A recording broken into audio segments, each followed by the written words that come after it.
What's going on, my broskiis? My name is Toadskii, back again, here to bring you guys yet another One Piece Treasure Cruise video, and today we're here with another tier list video. Of course, we're heading into the month of November, so we're going to be updating the tier list. This is the exact same tier list as last month. However, we do have some new additions, of course, with the introductions of Nami Karina. We also have the Film Z stuff, obviously with Iron and 6 Plus Zephyr, which is going to be awesome to talk about, as well as the new Film Red characters, Shanks, Luffy, Katakuri, Oven. So we're going to be adding those to the tier list, but of course, before we actually jump into the tier list, let's actually discuss some of the criteria that I use in order to place these characters, whether it be the power of the unit, so how much damage can these characters actually output, what is the speed of the characters, how fast can they clear content, and how reliable are they at clearing that content, what is their clear rate as a captain, do they have pieces of content that they legitimately cannot clear due to the design of the character, as well as how usable or versatile is the character, how wide of a span can you use this unit, can you use them in lots of different pieces of content, can you use them in teams where they're not even fully boosted by captain abilities. All of these things play a part into determining whether a character is just ultimately good or not. I mean, that's just the way that I look at it, but I feel like most of the time, those are the key points you want to be looking at whether a character is good or not. So we have our current tier list here. Let's just start from the bottom and see if any of the characters are going to be moving around in any of these tiers. I was actually just having a look at some of the characters down the bottom here, and honestly, I do want to add some of them, like some of the older characters, like V2 Katakuri has actually seen a bit of resurgence. He's just been very good to be used in a lot of really cool teams, obviously very good for the Grand Voyage and stuff like that. He's got a usable captain, but he's just very difficult to team build for. I'd probably put him in this tier here. And then as for the rest of the units here, like there's a couple of them that I guess you could make an argument for. Like V2 Rayleigh with level limit break is actually pretty solid, but not too many people are really going to opt to use that character. And then, I mean, I guess you could make some arguments for some of these level limit break characters, like this Mihawk is pretty good, this Law sees a little bit of play. Snake Man, I think, is actually a pretty good unit that deserves to be on the list. I'd say he's probably in this tier here. You could probably bump him up pretty high, actually. He's a pretty good unit, especially with level limit break. Removing a lot of defensive effects is actually really good. But I digress. Let's talk about tier 5 here. So with tier 5, we've got not the best legends, obviously. But I don't think any of these units, I mean, like Frankie probably needs to be bumped down due to the fact that they've actually updated him where you can no longer use his captain action to bypass damage limiter effects. I really hate that they've done that, but it really drops his usability by quite a lot, actually. I mean, like Capone, he's okay. Kawamatsu really isn't that good, but he could be used for speed farm strats, I suppose. He's got an okay utility kit. Tesoro, honestly, I don't know why I put him in tier 5, dude. This unit is actually absurd how good he is. I want to bump him up to like tier 2. This unit is actually crazy. Okay, probably better than Reiju. I think I would use Tesoro more than I would use Reiju, honestly. Like, this unit is insane. The multi-turn chain lock, and obviously with the introduction of his ship, it actually makes it a lot better to use him. The amount of damage you can get with him is very, very solid. And with the introduction of some of the Film Gold characters that they've given him as a support, this guy's just super good. But as for the rest of the characters, I think that they're in an okay position. Moving on to tier 4, I mean, Bullet saw a little bit of play this month. He's actually really good. We still don't know where we get his new ship from, and that new ship is going to make Bullet a little bit better, I suppose. But not massive differences of good, but, you know, potentially we could get a Stampede celebration because we haven't got, like, a celebration relating to Film Stampede yet. We got some for Film Gold, Film Z, even Strong World to an extent with level limit breaks for the rare recruits and PvP rare recruit Shiki, as well as the Shiki ship, but we haven't gotten anything for Stampede yet, so we could get some support for Bullet in some way, some adjacent support for him. I was looking at like the choppers as well. Like I feel like this chopper probably should be up a lot higher than what he is. This chopper is just absurdly good. He's just a good utility in cotton candy farming, I suppose, if you're still into that. I haven't done cotton candy farming in a really long time, but it's still really nice to have, you know. Tier 3 here. These units are okay. I don't really feel a need to move any of these. I mean, Nami Robin, to be honest, could be bumped up a little bit because they're pretty good. But then again, like the units like Bon Clay is still good. Kizaru Fuji, I think we might bump him down a little bit because I feel like the only reason you use this is if, you know, you need to resist blow away. Like that's the only reason I think to actually use him. look, we don't have a Super Boss Kizuna yet since his release to see whether or not this character is going to see play in that fashion. Moving on to tier 2. So with tier 2 here, we've got, again, some pretty good units here. You're like Halloween Ace, absolutely love this unit. Hiyori, amazing. Robin Jinbei, amazing. And the Speed Farm Captains. You got Doflamingo, which I think is not as great recently. I kind of want to bump him down a little bit, but he is still good for Speed Farm strats. But the thing is that, you know, this Dofi's really good for treasure map speed farming because of his super class with wave clearing. However, with the introduction of these new turtles that have really high defense, characters that are wave clearers that do damage based on their attack value aren't as valuable anymore. You really want fixed damage dealers for your wave clearing characters, at least for treasure map, that is. So I think that kind of devalues Doflamingo a little bit. The other characters here are still pretty good. Izo, I really wish he was better, but he's a little funky. He doesn't really work as well as I would have hoped. And the rest of these are pretty good. I'm okay with those. So let's move on to tier 1. These are some very good characters here. We've got, you know, Carrot Wanda. I'm still a big fan of them. I think Sabo should be the highest of this tier here. This Sabo is ridiculous.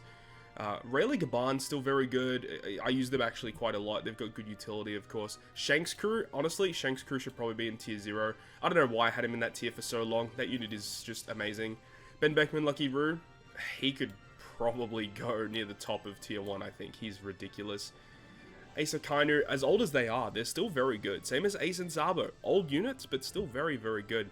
And then you got the rest of the Luffys. Technically, this Psy Snake Man Luffy did get a little bit of a buff due to the release of the other Film Red characters. In a way, he's actually a lot better because he can partner up with that Shanks, the new Shanks, very well. But I don't really want to put him too much higher because I just don't think he's really going to see a lot of play.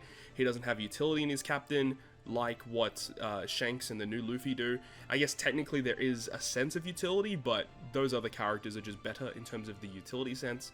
Let's move on to tier 0. So these are some of the best units in the game here.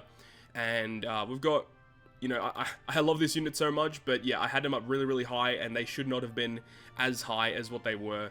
But still a big fan of the the cat dog. Who else we got? We got Shanks, who I have not used in a really long time. To be fair, I don't have my Shanks in Super Tandem 5. If I did, I would definitely use him a lot more than I currently do. But at Super Tandem, like 2, which mine is at, I just never really use him that much. Ashura Zora, I still love this unit. Very difficult to use though. Would love him at Super Tandem 5. Law and Kid, I kind of want to move them down a little bit. I just don't think this character is going to be that great moving forward. Unless if you have him at Super Tandem 5, and even then, team building with this character is really difficult.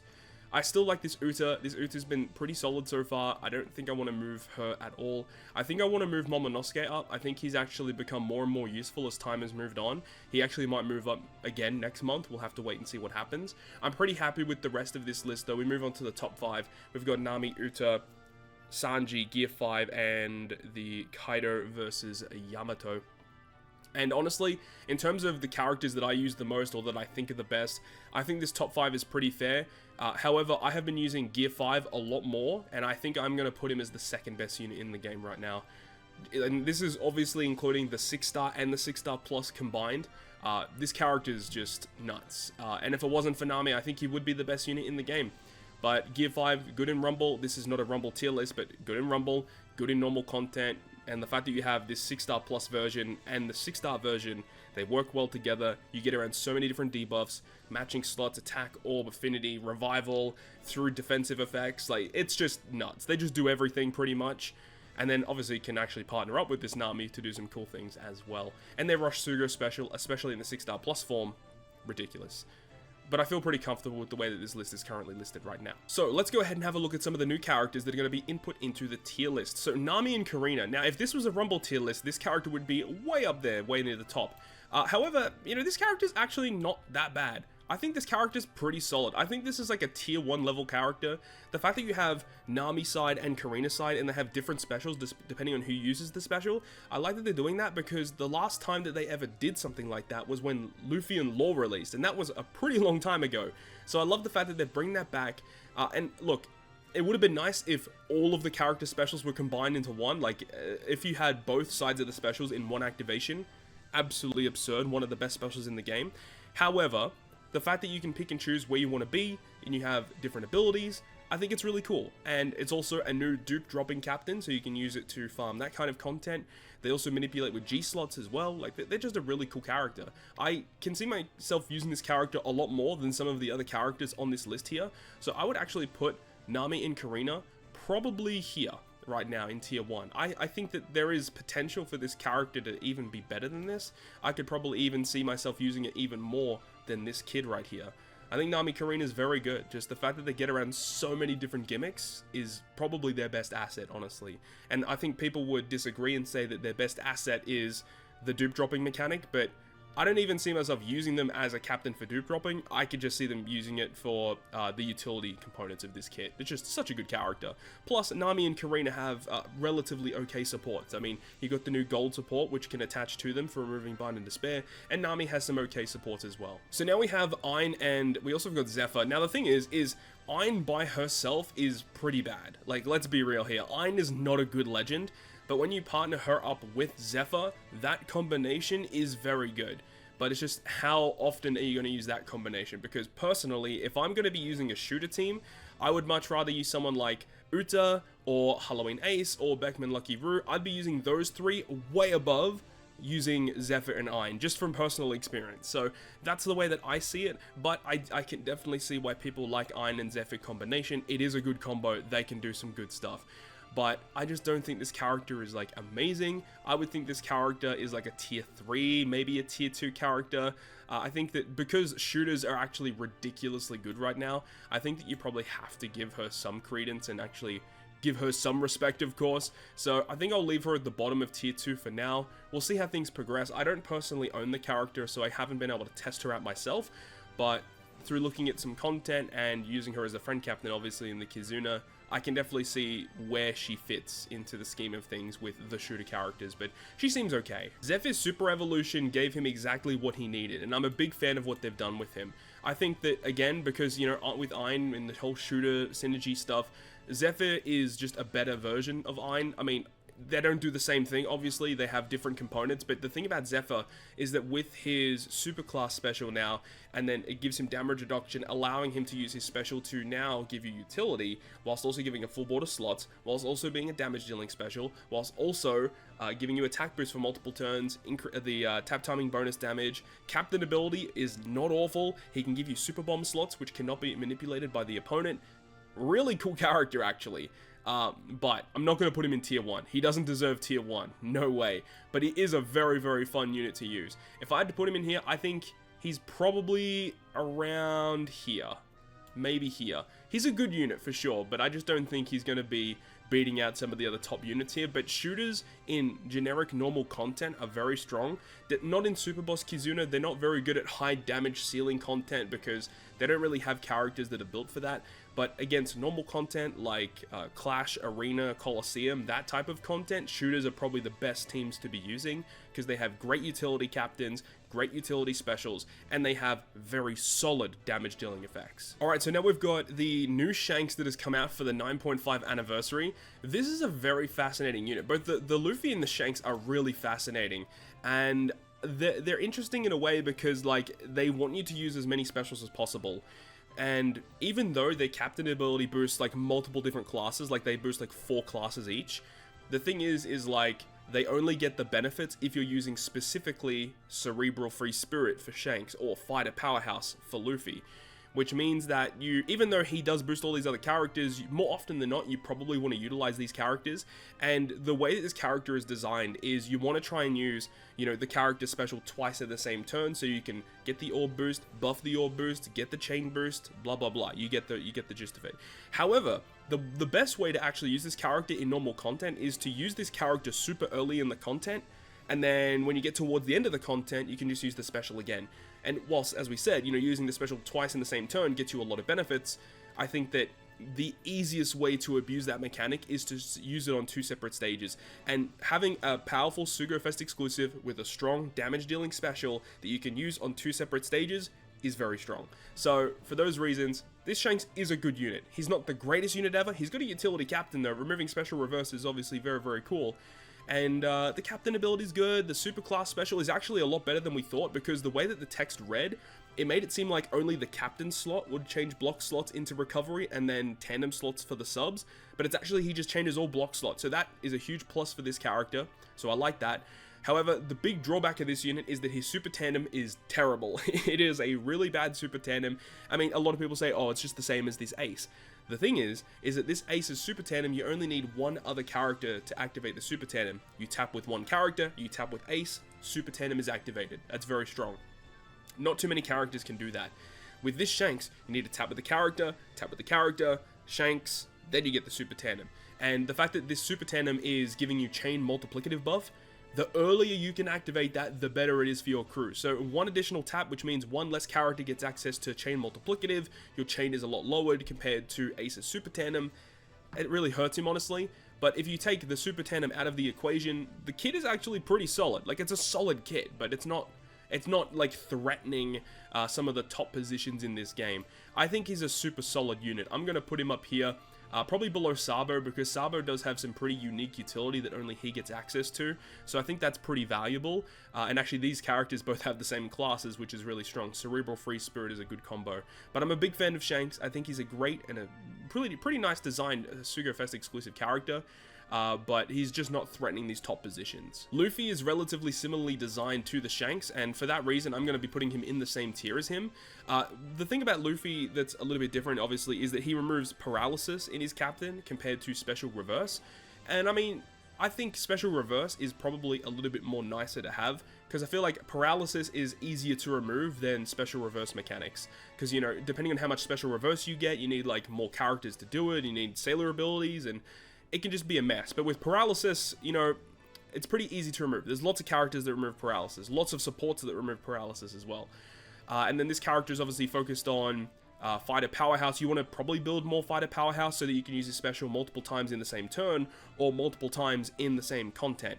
And his special, allowing you to get tandem slots, allowing you to get an attack boost, buff that, as well as also potentially getting a chain boundary effect.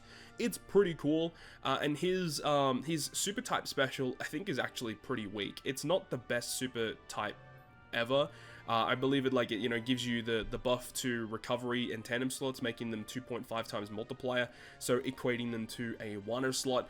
And then both of these characters having this effect to remove despair on themselves only, like, it's pretty disappointing. I think that effect should have worked for both characters, or remove 10 turns for both characters. I think that would have been a little bit more fair, and I understand that they want you to use both of them as both captains, use both of these super types or super classes at the same time to remove despair completely. I get it, but it's really annoying, honestly. And the thing that this Luffy has for him that the Shanks doesn't is that the potential ability for Luffy is much better. So he has a final tap, and it is akin to Kinemon, Denjiro, Ashura, Dogstorm, where it is like a Luffy crew final tap, right? Except it's only for strength characters. Luffy crew is for all characters, K-Dad is for slashes only, and then this new Luffy is for strength only. So this character is really strong because that final tap obviously can amount for a lot of damage. And the thing that I'm really excited about is how this character can synergize with Magma Kaido. And another thing that I forgot to talk about with Luffy, the increased damage taken that you can inflict through immunity, incredible. Obviously, it's only 1.5 times, but going through immunity is really good. You know, like, this lore has that ability. It's very, very good. But this character's final tap has amazing synergy with this Kaido. So in a Super Boss Kizuna against a Dex boss, Magma Kaido, who is a powerhouse strength captain, Luffy, who is a powerhouse captain and is strength, that's a great combo. So you got Rush Sugo with Kaido, final tap with Luffy. The only thing that we don't have is a very good super tandem to use alongside Kaido and Luffy. So once that gets introduced, it's going to be fascinating to see what happens. Potentially, if they end up doing a Stampede celebration with a new strength powerhouse Bullet that has a really good super tandem, would love to see that. So you see Luffy, Kaido, and Bullet working together, such a weird combination. A little bit of headcanon there, but it would be cool to see it happen. So as for Luffy's positioning, I do want to put him a little bit above Shanks at the moment, but it really comes down to some other supporting cast that come out around him. I think that both of these characters are super solid. As I said, like, these characters are just good, solid units, but they're not the top end of One Piece Treasure Cruise, unfortunately. Speaking of the top end of One Piece Treasure Cruise, Katakuri Oven is the next Sugo Ray character we're going to be talking about. And oh my god, this character is just... I'm so disappointed. You know, I'm such a big fan of Katakuri, and the fact that they ruined this guy, I mean, I say that they ruined him. The fact that they made him the way that they did, they basically made him a supporter character. Like, there's just no real use for this character, I don't think. Yeah, you can use him for content, and he can definitely clear a lot of stuff, but like, come on, they could have done so much better with this unit. The captain ability being akin to V1 Katakuri, where based on the damage that you deal to the opponent, you are inflicting them with burn or defense down, but it's really slow, and in a lot of content these days, that is just not going to cut it. It's just not good. And I mean, if you take that out of their captain, it's a very bland captain ability. Their super type is actually pretty good, doing the end of turn damage related effects. He doesn't have super tandem, doesn't have final tap, doesn't have rush. His special ability, while you can use it twice in the same turn, you can get a defense down conditional boost, but obviously you only get defense down with this character after you do damage to the opponent, which means you have to stall a turn, which means the enemy could inflict more gimmicks to you. It's just not a good designed character. This character was designed with Luffy and Shanks in mind. You use Luffy, Shanks captains, Katakuri as your sub, and that's basically how it's supposed to go. It's pretty disappointing, but if you just think of this character by himself, it's very similar to Ein in a way, you know? Like, Ein by herself is, like, kind of bad, but when you partner the character up with a lot of other units, like, it makes the character better, and Katakuri and Oven are basically in that same category, I would say, but I think that by themselves, I think Ein is a better unit than this Katakuri. The saving grace of Katakuri, though, is that his support effect is incredible. It's a really, really good support. End of turn damage for some of the Big Mom pirates is really nice. All of those end of turn damage supports are very useful and have always been very useful. So having this character for that is just really, really good. But I kind of put it in the same category as this Kanjuro, like a recently released legend that we hoped was really good, but it's just not. I think Kanjuro is actually a little bit of a better unit compared to Katakuri though, so that's where I'd put it right now. And with that, that's all of the brand new legends in the tier list. So that is going to wrap it up for me. Let me know your thoughts and opinions down below in the comment section. What do you think about this current month tier list? And we'll have to wait and see, because the 9.5 anniversary will have another part of the Sugo Fest coming, I think around the 11th or 12th of November, which should introduce some more characters. So we'll have to wait and see exactly what is going to be coming up next and how that may change some of the characters on this tier list. That's going to wrap it up from me though. Hopefully you enjoyed it, and if you guys did, make sure to go ahead and leave a like. And if you want to stay up to date with all the content that I post, including more One Piece Treasure Cruise content, make sure to hit the subscribe button down below. On that, guys, I'll see you guys within the next video.